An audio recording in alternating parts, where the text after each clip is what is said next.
kewajiban bagi setiap pribadi muslim. Waktunya telah ditetapkan sebulan lamanya dalam 1 tahun.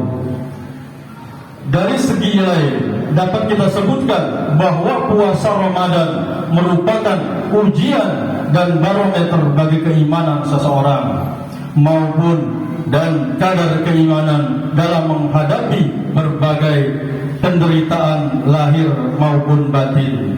Dapat diukur melalui pelaksanaan ibadah puasa seseorang.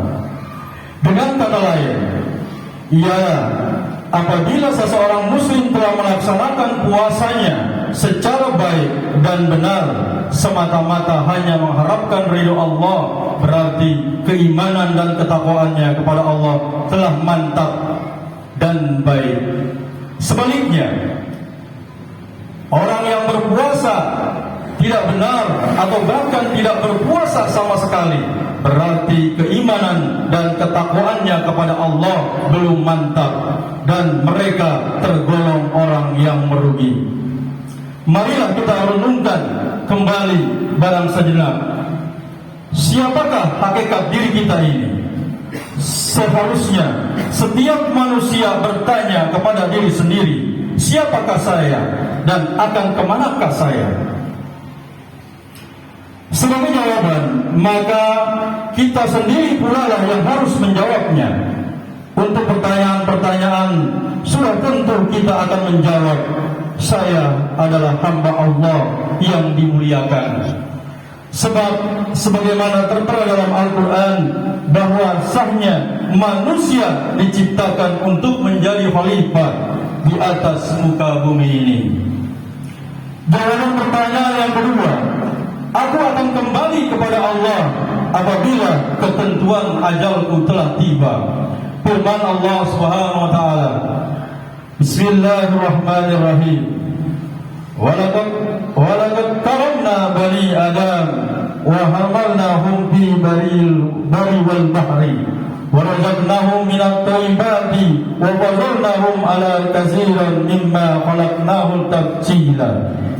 Dan sesungguhnya telah kami muliakan anak-anak Adam, kami angkut mereka di daratan dan di lautan, kami beri rezeki dari yang baik-baik dan kami lebihkan mereka dengan kelebihan yang sempurna atas kebijakan makhluk yang telah kami ciptakan. Surah Bani Israel ayat 70. Dalam ayat lain juga ditegaskan, Bismillahirrahmanirrahim, kaifa takfuru billahi kuntum amwatan fa ahyaakum summa yumitukum summa yuhyikum summa ilaihi turja'un.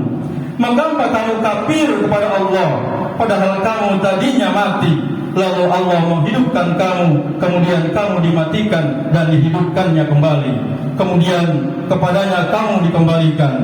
Al-Baqarah ayat 28. Dua ayat di atas merupakan penegasannya bagi kita bahwa manusia adalah makhluk Allah yang mulia karena kelebihannya atas makhluk lain.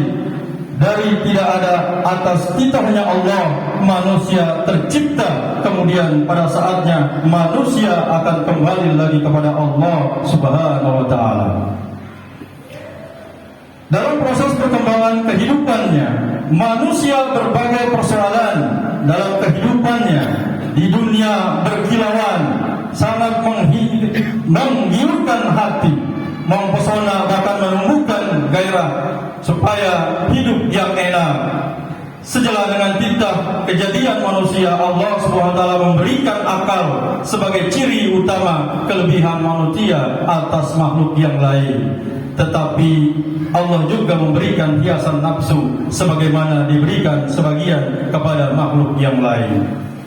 Keduanya adalah rahmat, karunia Allah yang harus dijalani searah. Sebab manakala keduanya tidak seimbang, saling mengalahkan, niscaya kehidupan seseorang akan goncang. Saudara-saudara kaum muslimin, jamaah salat Jumat yang dimuliakan oleh Allah Subhanahu wa taala. Dengan demikian, semestinya manusia menerima agama sebagai pegangan hidup agar selamat dunia dan akhirat. Ajaran agama, yakni Islam, menegaskan bahwa Allah menyuruh agar selalu menyembahnya dengan sepenuh kekuatan sebagai mana tertera dalam firman-Nya. Bismillahirrahmanirrahim. Wa ma umiru illa liya'budullaha mukhlishina lahuddin hunafa'a wa yuqimuna sholata wa yu'tuna zakata wa zalika qaumul qayyimah. Padahal mereka tidak disuruh kecuali supaya menyembah kepada Allah dengan memurnikan ketaatannya dalam menjalankan agama dengan lurus, dan supaya mereka mendirikan dan menunaikan zakat. Yang demikian itu adalah agama yang lurus. Al-Baqarah ayat 5. Namun demikian, manusia bukanlah malaikat. Pekerjaannya hanya beribadah, menyembah kepada Allah. Tetapi manusia pun bukan binatang yang pekerjaannya hanya menurutkan hawa nafsu.